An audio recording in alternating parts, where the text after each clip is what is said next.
তোমাদেরকে মোবারকবাদ জানাচ্ছি, তোমাদেরকে সুস্বাগতম জানাচ্ছি আমাদের এই প্রিয় ক্যাম্পাসে। তোমাদেরকে গ্রহণ করে নিচ্ছি। মোবারকবাদ। আল্লাহ তাআলার রহমতের ছায়ায় আমরা একত্রে আবার পথ চলতে শুরু করলাম। আল্লাহ যেন আমাদের এই পথ চলাকে জান্নাতের পথ চলা হিসাবে কবুল মঞ্জুর করেন, কারণ আমাদের এই পথ জান্নাতের পথ। যে এলেম অর্জন করতে নামে তার জন্য আল্লাহ তাআলা জান্নাতের পথ সহজ ও সুগম করে দেন। তো আমরা তো এলেম অর্জনের জন্য আছি। তো এটা কি সুন্দর পথ! এই পথ এমন পথ যে পথে ফেরেশতারা তাদের পাখা বিছিয়ে দেয়, যে পথের পথিক যারা তাদের জন্য পিপিলিকা তার গর্তে বসে দোয়া করে, যে পথের পথিক যারা তাদের জন্য সমুদ্রের মাছ দোয়ায় লিপ্ত থাকে। পৃথিবীর অন্য সব সৃষ্টি তাদেরকে নিয়ে গর্ব করে যদি আমরা সেই পথে থাকি। সুতরাং একটি সুন্দর জান্নাতের পথে আমরা সামিল হয়েছি, পথ চলতে শুরু করেছি। আজকে আমাদের শিক্ষক মণ্ডলী, অতিথিবৃন্দ সকলে মিলে তোমাদের কল্যাণের জন্যই কথা বলেছেন। এখানে তোমাদের একটি গুরুত্ব বুঝতে হবে, তুমি কতটা গুরুত্বপূর্ণ ব্যক্তি। তুমি হয়তো মনে করতে পারো যে আমার মনে হয় কোনো গুরুত্ব নেই, আমি একজন গুরুত্বহীন মানুষ। এটা ক্লাস 2, 3, 4 তারা ভাবে, কারণ ওদের এই ভাবনাটা ম্যাচিউরড হয়নি। কিন্তু তুমি যখন আজকে আলেম শ্রেণীতে অধ্যয়ন করতে আসছো, তখন তোমার জন্য আমাদের বিচারপতি মহোদয়ের মতো মানুষ উপস্থিত হওয়ার সম্মতি জ্ঞাপন করেছেন। এখানে যারা আজকে উপস্থিত হয়েছেন তারা তাদের জীবনের গুরুত্বপূর্ণ সময়গুলো তোমাদের জন্য ইনভেস্ট করেছেন, কারণ তোমাকে বোঝানোর জন্য যে তুমি সমাজের গোয়িং টু বি গুরুত্বপূর্ণ ব্যক্তি। একজন গুরুত্বপূর্ণ ব্যক্তি তুমি হয়ে গেছো, তাহলে তোমার রেসপন্সিবিলিটি, দায়িত্বশীলতা বেড়ে যাবে।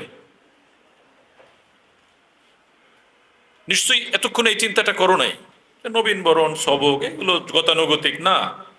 আজকে এই দিনটি তোমার জন্যই খাস, এটা ওদের জন্য নয়, তোমার জন্য। কাজে তুমি এখানে গুরুত্বপূর্ণ। এই গুরুত্বপূর্ণ ব্যক্তির অনেক কাজ আছে, যে আমি যেহেতু গুরুত্বপূর্ণ ব্যক্তি আমার ছেলেমি চলে না। আমার প্রথম মেসেজ যে তোমাকে ভাবতে শেখানো তুমি গুরুত্বপূর্ণ ব্যক্তি। নিশ্চয়ই বিশ্বাস করবে তুমি তোমার ফ্যামিলির কাছে গুরুত্বপূর্ণ, তুমি আমার কাছে গুরুত্বপূর্ণ, তুমি তোমার কাছে গুরুত্বপূর্ণ, তুমি আল্লাহর নবীর কাছে গুরুত্বপূর্ণ। কারণ আল্লাহর নবীর সময় তোমার আমার জন্য তিনি ব্যয় করেছেন, করছেন, করবেন। তাহলে তুমি গুরুত্বপূর্ণ, এটা বুঝতে শিখতে হবে। মানুষ গুরুত্বহীন কাজ করে যখন সে তার নিজের পরিচয় বুঝতে পারে না।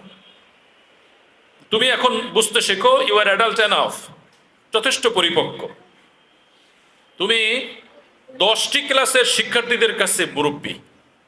তোমার আইডিওলজি, তোমার আদর্শ, তোমার মুভমেন্ট, চলাফেরা ইত্যাদি এই 10 ক্লাসের শিক্ষার্থীরা অনুসরণ করবে। কাজে তোমার ছেলেমেয়ে মানাবে না, তোমার অন্য শিক্ষার্থীদের মতো ফাঁকি দেওয়া মানাবে না, অন্যদের মতো দৌড় দেওয়া মানাবে না। একজন 3 শিক্ষার্থী ব্যাগ জানালার ফাঁকা দিয়ে ফেলে দিতে পারে, কিন্তু একজন আলিমের শিক্ষার্থী এটা পারে না। কারণ কি? তাকে এটা মানায় না। এই যে বোধ বুদ্ধির উদয় হওয়া, এটার একটি গুরুত্বপূর্ণ ক্লাস হচ্ছে এই ক্লাসটি।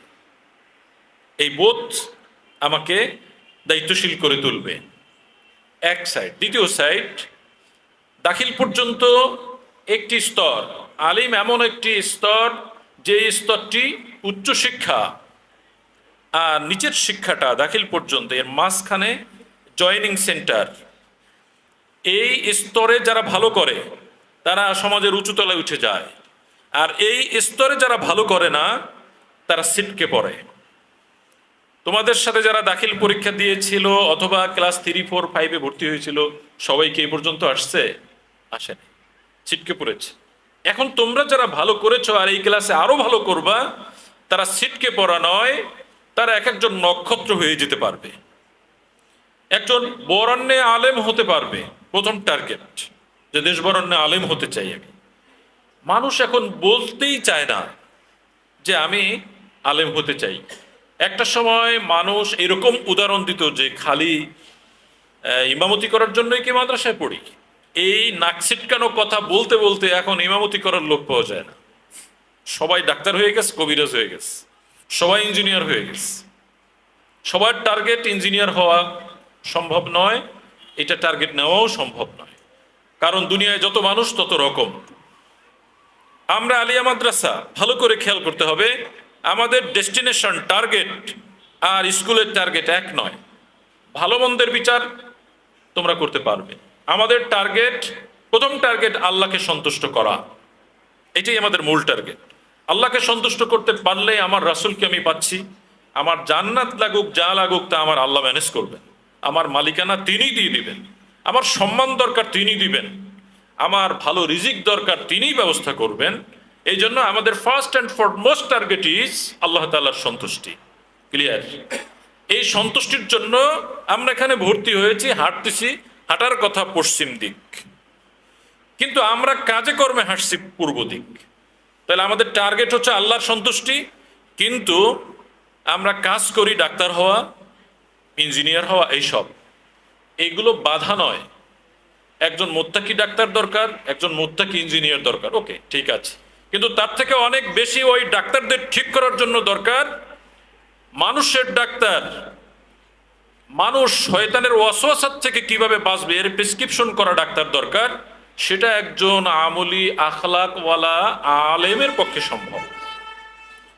এই জন্য প্রথম টার্গেট থাকবে আল্লাহ আপনি আমাকে আপনার দ্বীনের একজন আলেম বানিয়ে দেন, একজন আমলি আখলাকে আলেম বানিয়ে দেন।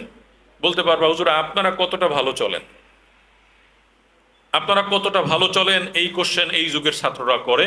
এই কারণেই 8, 9, 7 থাকতেই তারা কর্মজীবনের চিন্তা করে। তোমার চিন্তায় কর্ম নির্ধারিত হয় না, হবে না। কর্ম তুমি যা করো, রিজিক, রিজিক তোমার জন্য অকসমনা বাইনাহুম মাঈশাতাহুম ফিল হায়াতিদ দুনিয়া, রিজিক বলতে যা যা আছে এগুলো সব বন্টন করা হয়েছে। কোন জায়গার আলো বাতাস তুমি গ্রহণ করবে এটা অ্যালোটেড, নতুন করে অ্যালটমেন্টের কিছু নেই, যাই করো। কাজে আল্লাহর উপরে ভরসা করো, আল্লাহ সফলতা দান করবেন ইনশাআল্লাহ।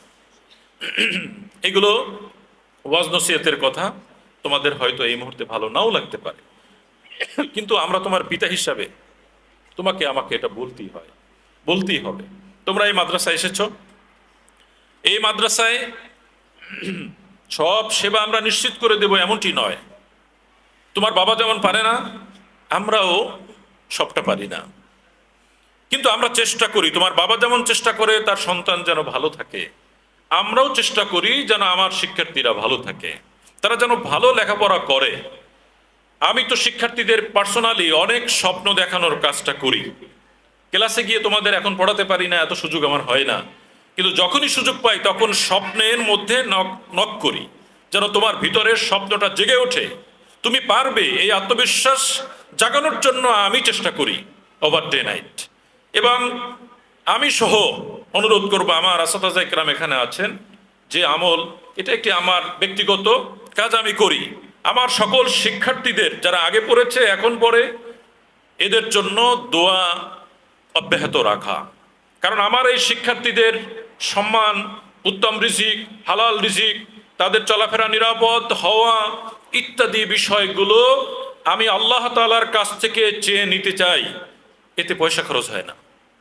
আর আল্লাহ দেখেন তার এই গোলামেরা অন্য গোলামদের জন্য, তার শিক্ষার্থীদের জন্য আমার কাছে হাত উত্তোলন করেন, বিনিময়ে তিনি জাযায়ে খায়র সবাইকেই দান করবেন। এই জন্য আপনারা আমাদের এই শিক্ষার্থীর জন্য, এদের এই আনুষ্ঠানিক দোয়াই তো দোয়া নয়, সবসময়ই দোয়া চলবে। এটা তোমরা এমন জায়গায় পড়তে এসেছো যেখানে এরকম একটি ব্যবস্থাপনা আছে, এটা কিন্তু সব জায়গায় চাইলে পাওয়া যায় না। কাজে দোয়াটা তোমার দরকার, খুব দরকার। মানুষ বলে না যে এই একটু হলেই গাড়ির নিচে পড়ে যেতাম, একটু হইলে গাড়ির নিচে পড়লা না কেন? বলটা এখানে এসে পড়লো কিন্তু চোখের মধ্যে ঢুকলো না কেন? নিশ্চয়ই তোমার উপরে আল্লাহর রহমত কাজ করেছে। সেই রহমতটা কারো দোয়ায় বাজেট তোমার জন্য বরাদ্দ হয়েছে, বুঝতে শেখো। কাজে দোয়া বাবা সবার জন্য সবসময়ের দরকার, এটা নেওয়ার ব্যবস্থা করো ইনশাআল্লাহ। এরপরে বাকি থাকলো এলেম আর আমলের কথা। এই ব্যাপারে আমাদের শরফুদ্দীন হুজুর অনেক গুরুত্বপূর্ণ কথা বলেছেন। আমল, এটা মানুষ তার শান্তির জন্য সবকিছু করতে চায়। শান্তির জন্য একটা রাস্তা, সেটি হচ্ছে নীরবে আমল করা। নীরবে একদিন ভোর রাত্রে 2 রাকাত তাহাজ্জুদ নামাজ পড়ে দেখবে ওই দিনকার সকালটা কত ফুরফুরে লাগে। একদিন কেউ দেখে না এমন সময় সূরা ইয়াসিন তেলাওয়াত করবে, দেখবা যে সারাদিন একটা সুখের কল্পনা তোমার ভিতরে কাজ করে। একদিন কেউ দেখবে না একা মসজিদে 11টার সময় গিয়ে 2 রাকাত নামাজ আদায় করবে, দেখবা মনের আনন্দটা কি লাগে। কেউ দেখে না একজন ফকির মিসকিন দাঁড়িয়ে রয়েছে, পয়সা চায় না, পকেট থেকে বের করে 5টা টাকা দিবে, দেওয়ার পরে যে একটা আনন্দ লাগে, কি লাগে না বলো তো? লাগে। এই আনন্দটা মানুষের ক্যান্সারের জানকে নষ্ট করে দেয়। বিরাট শক্তিটা দিয়ে দেখো। একজন মানুষ রাস্তা পার হতে পারছে না, হাতটা ধরে একটু পার করাই দিই, দেখবা তোমার ভালো লাগবে। একজন মানুষ ব্যাগ, তুমি চিন্তা করো আমি হুজুর মানুষ, ওনার ব্যাগটা ধরলে কেমন হয়। অথবা সিঁড়িতে ময়লা পড়ে আছে, এদিক ওদিকে চায়, কে ময়লাটা ফেলবে আর কার মান সম্মান চাইবে।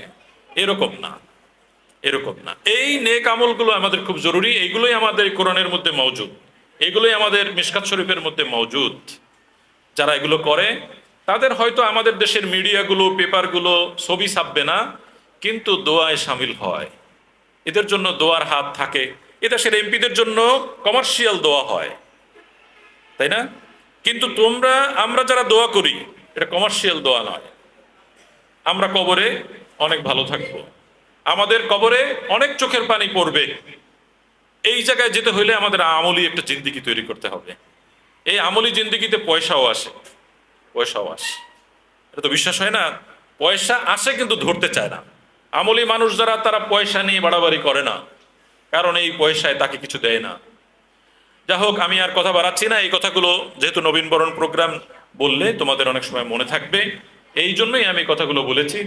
আর তোমাদের যে স্মারকগুলো আমরা দিয়েছি, এই ক্রেস্টগুলো আমরা দিলাম, এই ক্রেস্টগুলো তোমার জন্য একটা স্মৃতি। আজকের এই স্মৃতি ভবিষ্যতে তোমার সুখ স্মৃতি।